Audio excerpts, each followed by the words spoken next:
SPA, dated tarikh masa sign SPA would be, let's say, 2 hari bulan 2, 2024. Okay? Now, ingat salah.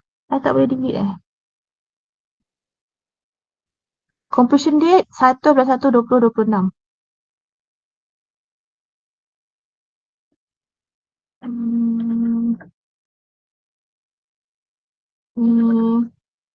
Bagi selesai SPA 2/2/2024.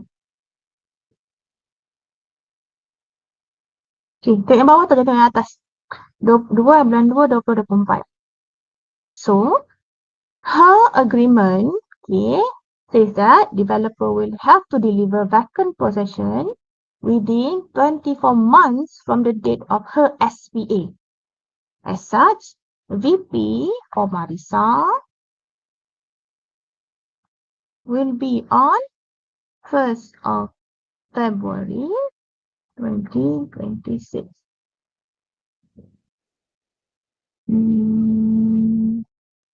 Okay. Okay. Itu VP for Marisa 2026, 1st of February. So now, imagine. Okay, imagine Alia pula. Alia, for the same project Alia, Alia's SPA dated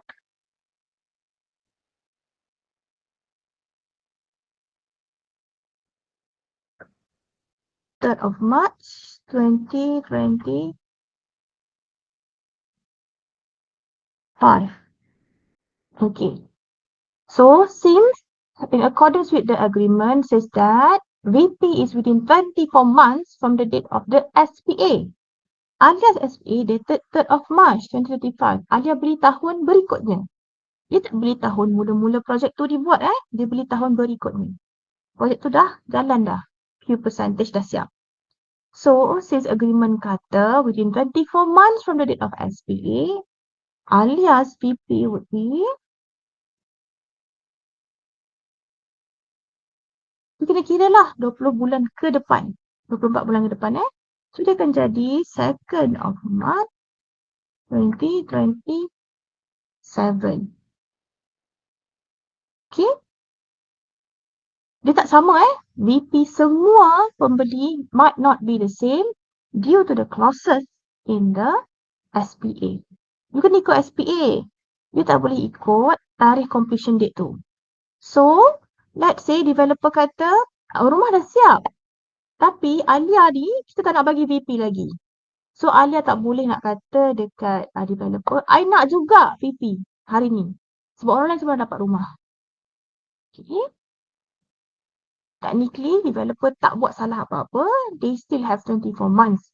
Sebab Alias punya agreement tu later. Tapi biasanya kalau rumah tu dah siap, developer dia akan bagi je VP. Sebab apa? Sebab dia nak duit. Selagi tak bagi VP, duit tak boleh bayar habis. Alright? Okay, siapa tak faham? Semua okay ke? Okay, madam. Okay, madam. Madam. Yes. Okay, madam. Madam, adakah ini maksudnya kan kita yang beli rumah tu lambat-lambat sikit kan dapat dalam low priority lah. That means dia siapkan yang rumah yang beli awal-awal dulu. Kalau ada terciduk tu kita dapat lambat lah. Tak adalah low priority. It means that the developer they had more time. Kan? Let's say ada crack ke here and there. So those kind of things barulah the purchaser dia tak boleh claim against the developer. I mean developer pun sekarang licik juga. Yes, betul. Okay, developer licik. Tapi dia belajar ni kan, dia belajar last semester ada tribunal khas untuk claim against developer. Okay, yang itu memang banyak kes. Hari-hari ada banyak kes. It's just that lawyers are not allowed. Tribunal? Ya, betul. Okay, that tribunal. Hari-hari banyak kes. Unfortunately, lawyers are not allowed to be there. You are not allowed to represent your client. Okay, the only way to go there adalah you become the claimant ataupun you work for developer. if you work for developer as not as their panels, but as their legal punya department lah, okay, you get to attend the trial as apa? As respondent lah. You yang kena defend the developer, okay, and I would say that the tribunal is a bit biased towards the purchasers. Okay, because I had friends working at the developers. So they always said that no point pergi, developer akan kalah most of the time. Tapi tengoklah, ada juga yang cases developer menang. Right? Okay, so it's interesting working with the developer. So you ada upper hand lah. Apa benda upper hand tu? You beli rumah murah sikit, you dapat extra discount. Okay? Alright, so that would be on the vacant possession. Other than that would be clauses on the material used, defect liability period. Those kind of clauses are extremely important. Sebab bila you explain to client, you kena highlight ni kena tahu, ni kena tahu, ni kena faham, ni kena faham. Okay? Especially on the materials used. Right. Sometimes the purchaser, they don't realise that the house tu tak ada lantai. Maksud tak ada lantai tu, bukan tak ada lantai atas angin ke tak. What I meant is that hanya simen sahaja. Okay? The purchasers might thought that, oh rumah ni dilengkapi dengan jubin. Ataupun kadang-kadang ada rumah yang ada jubin. Tapi dekat ruang tamu sahaja. Dekat bilik tak ada, kat dapur tak ada. Those kind of things. Right? So you need not to explain thoroughly to your client, to the purchasers, but highlight that, okay, the clauses pertaining the materials are clauses this, and this. Right? Okay, now. So what you'll do today is to fill up your schedule G. You can isi schedule G with using your brochures. So what you need to do is, of course, number one, okay, create the name of the purchasers. Sila reka nama pembeli. Okay, not only the name, but also the IC number and also the address of that purchasers. Okay, so in real life, where do you get all this? You ask for the copy of identity card, IC. Minta IC. Jangan bagi dia sebut dan dia tulis satu-satu. Kita risau apa? Kita risau salah, kan? Kalau tengok muat punya listening test tu, tak dapat full mark lah, kan? I pun tak dapat full mark. Makanya janganlah cuba-cuba untuk buat listening test masa communicate with your client. Ask for the ICs, photostate the IC. So, kena belajarlah photostate IC depan belakang. Jangan photostate IC size A4. Okay, jangan photostate IC size A4 dan jangan buat selai-selai. Right? And it's best kalau you photostate color. Sebab later on, you nak guna for registration, for presentation at the land office.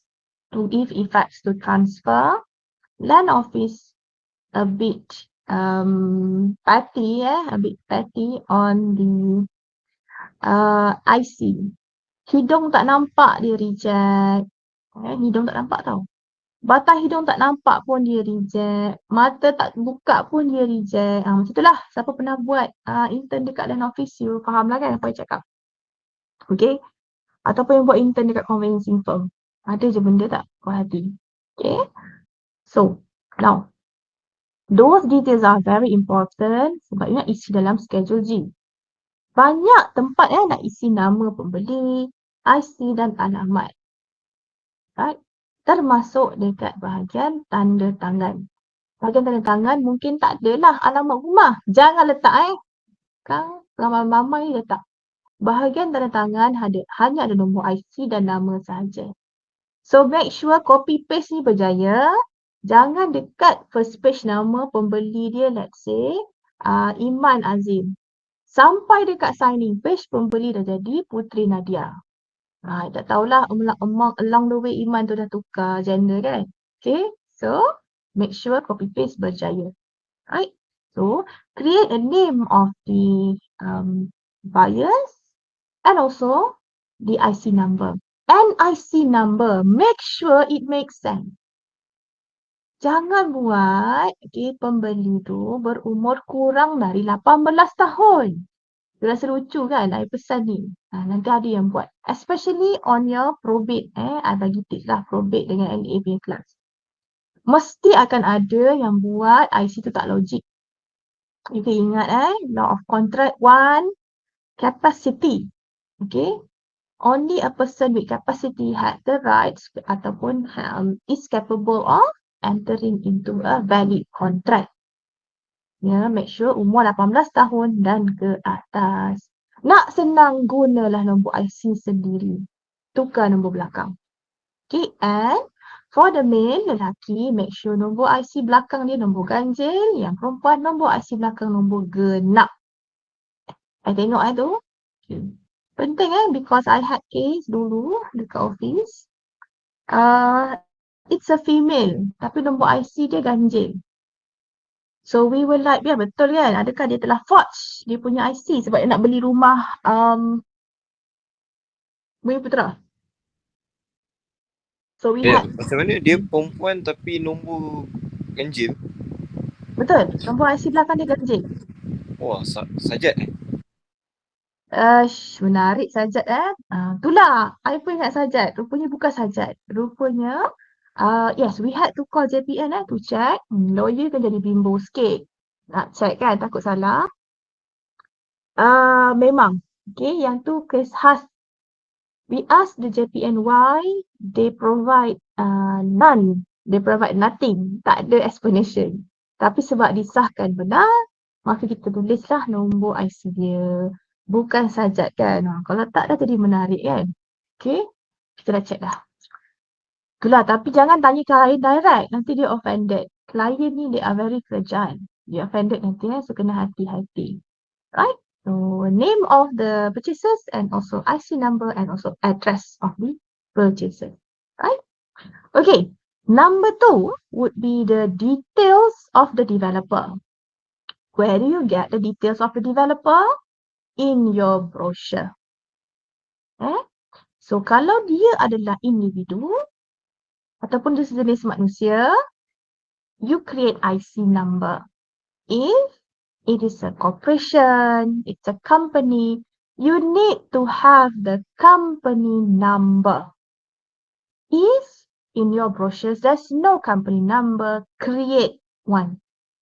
Cipta satu company number. So that nanti later on you tahulah. Okay, ada company, kena ada company's number. Ataupun dipanggil registration number. Nombor pendaftaran syarikat. Okay, macam nak buat? Carilah. Okay, huruf J dulu ke, huruf D kat depan ke, J 1, 2, 3, 4, 5, 6. So pergi cari macam mana nak create the company number. But most of the time in the brochures, the company number is already stated. So cari dalam the brochures. Address of the developers, those kind of things. You cari dekat dalam the brochure. Sepatutnya ada. Kalau tak ada, macam mana madam? Kalau tak ada, create one. Right? Okay. And then, what else you need? Okay. You need to know the license number, the permit number, all of that you can find them in the brochure. So, siapa-siapa yang tak ada benda tu, create one. Right? Ciptalah. Okay. What else do you need to have? Yeah. At the execution part. Bahagian tanda tangan. Now, please refer to your schedule G. Bahagian tanda tangan. For the purchasers, you tahulah. Yang kena tanda tangan would be the pembeli lah tanda tangan, tak ada isu.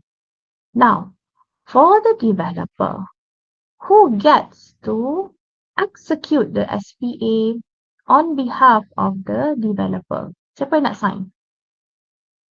Company lah sign, madam. Yes, company sign.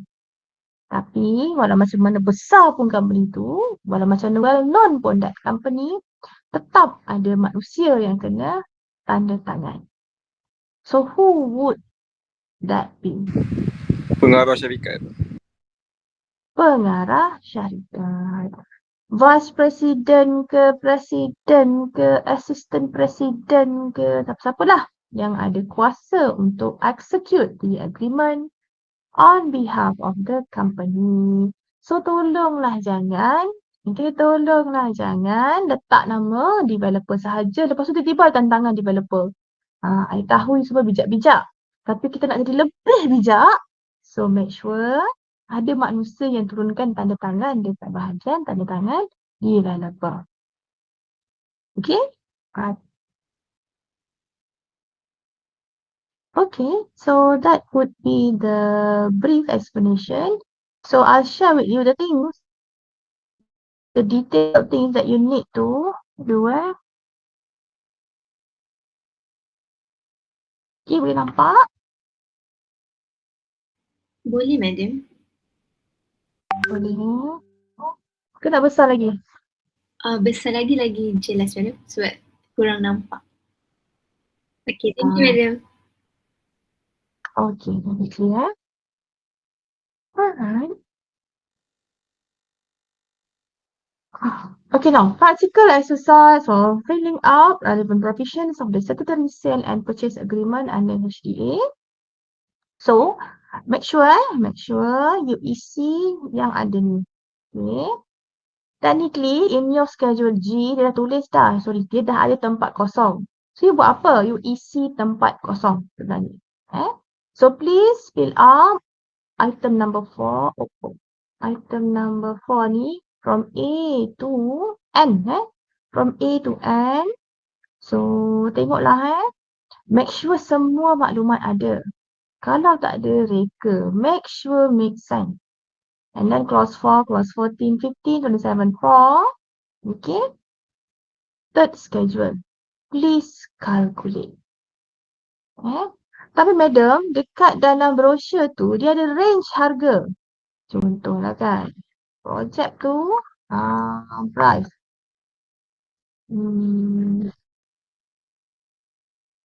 Dalam brochure, you boleh tulis macam ni.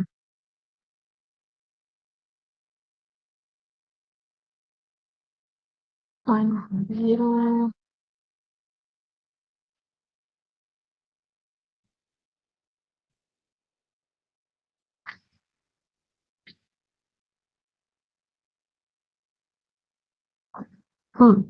Range price from 150,000 until 450,000. So, makanya mana satu tu? Pick silalah pilih. Sila pilih untuk nak buat harga rumah berapa. You nak pilih minimum 150. Pilih. Tulislah 150. Kalau you nak tulis harga lain kan, I tak suka madam 180,000, saya suka nombor 300,000. So you put lah 300,000.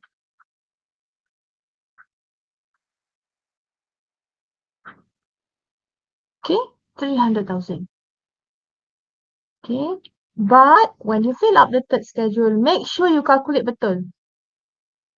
The 10%, 15%, 10%, 2.5%, 5%, make sure betul. So nak selamat, gunalah nombor yang mudah. Kalau you buat RM 439,876, nak buat 10%, nak buat 15%, nak buat 2.5%, tergeliat jari nak tekan kalkulator. So make sure janganlah buat benda susah. Awal-awal semester ni kita buat ringan-ringan dulu. And then signing page by developer and purchaser and witness. Ya, I nak tegur. Witness ya, counsel. Make sure ada witness. So witness ni siapa? Solicitors lah. That would be you. All of you. Tapi janganlah satu witness punya spot tu lima nak sign. Jangan buat begitu ya.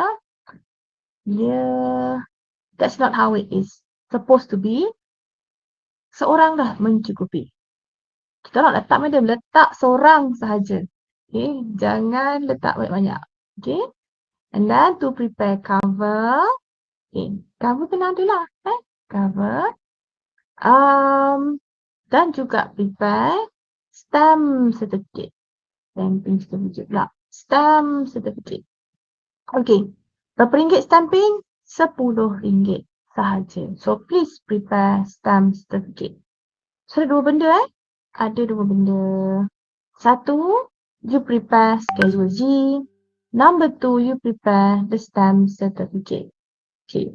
So, I nak bagi tahu siap-siap lah. Sebelum you jumpa your schedule G, nanti terkejut Jadi,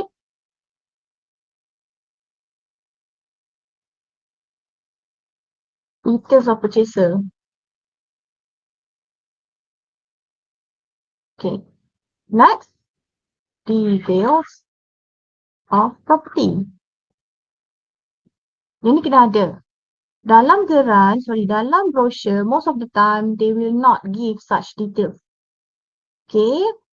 So, you kena create. So, how do you create details of property? Nak tulis apa ni? Ni belajar masa line 1. Macam mana nak quote details of property?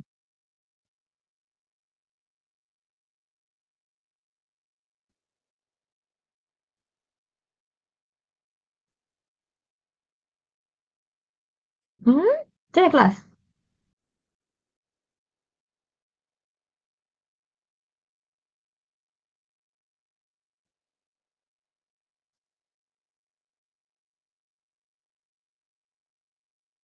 Nak kena tulis apa? Nak kena tulis apa?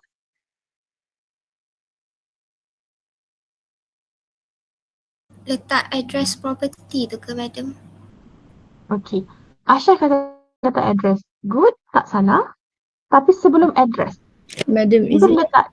pajakan lot? Yes, good. Very good. So, letak type of IDT dulu. Okay. Type of IDT ni ada apa? Kita ada apa kelas? Ingat tak? Pajakan tadi kan? Pajakan ada dua.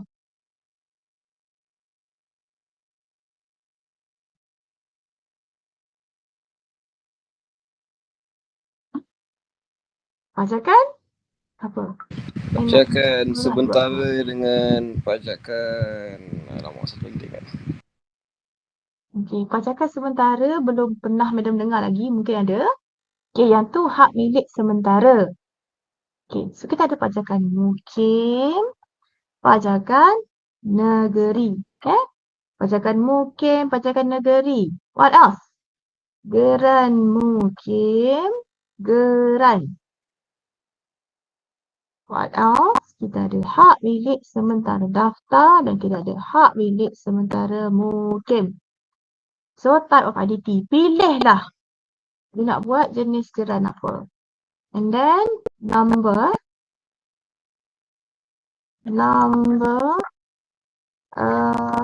IDT.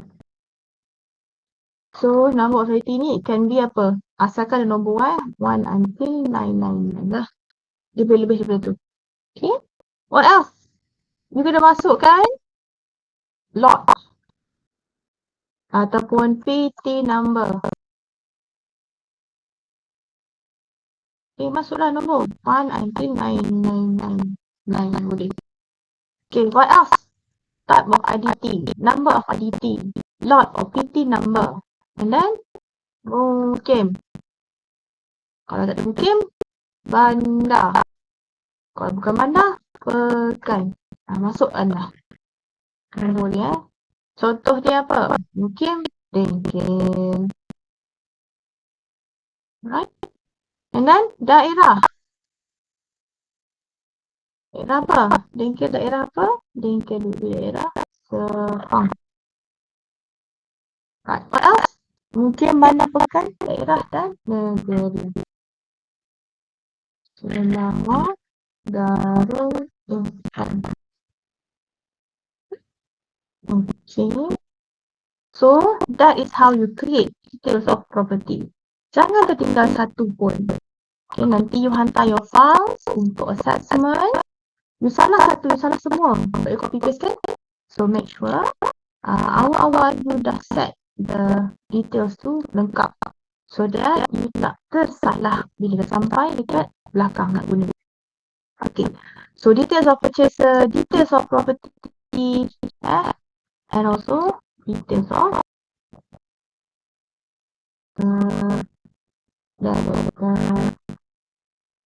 okay, untuk tantangan.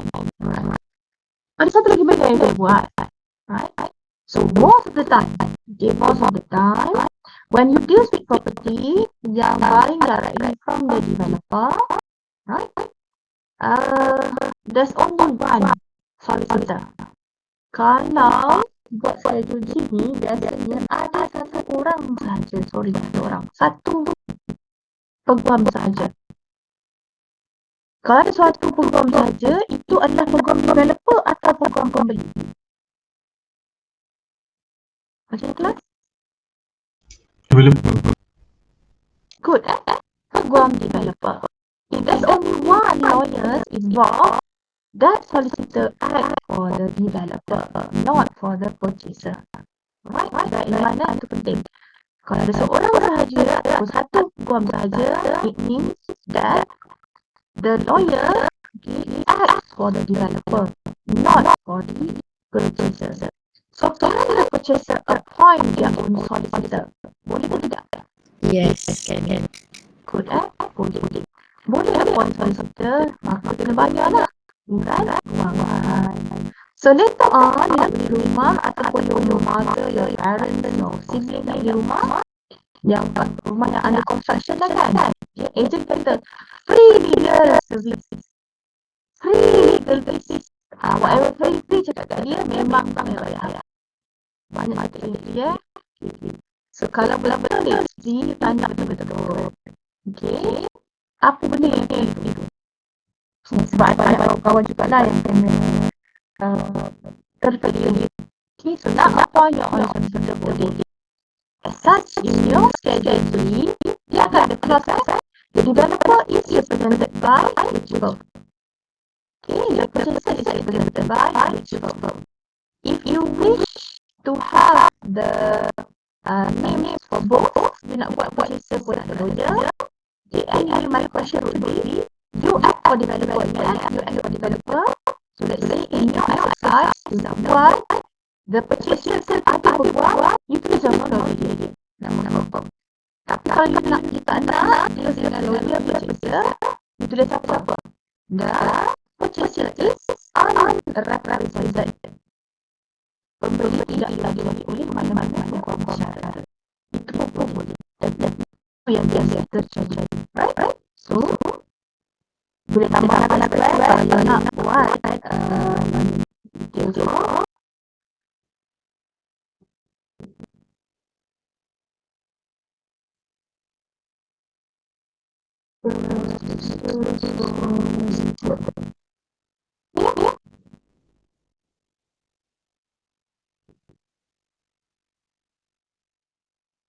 Alright, so this is your exercise. Dua benda. Satu, buat stamp sedikit. Another one, buat just schedule this saja. So, I'm going to give you to complete your exercise. The exercise will be due on one Wednesday. Okay, exercise will be due on one Wednesday on October 5 p.m. Right? And when you submit this exercise, please attach your brochure. Okay, download brochure accessibility and send that to my Wednesday. Right? I'll share with you this exercise in file so that you know the understanding to be fit. Alright, exercise. Kalau brochure tu terletak kat website ke macam tak ada beli yang file brochure macam mana? Dia boleh untuk brochure yang macam so satu bawa web ke saya kena boleh download webpage ataupun screenshot whichever suitable because I need the details of cross-check your schedule. macam Okay, ada soalan? Tak ada.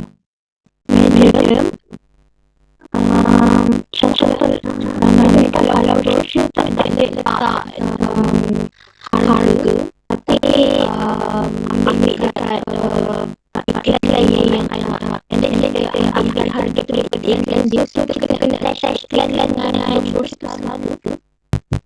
Yes, I need proof. Okay, to know the price of that property. Medium. Okay, ada lagi? Ada ya? Okay, if there's nothing else, we shall end the sometimes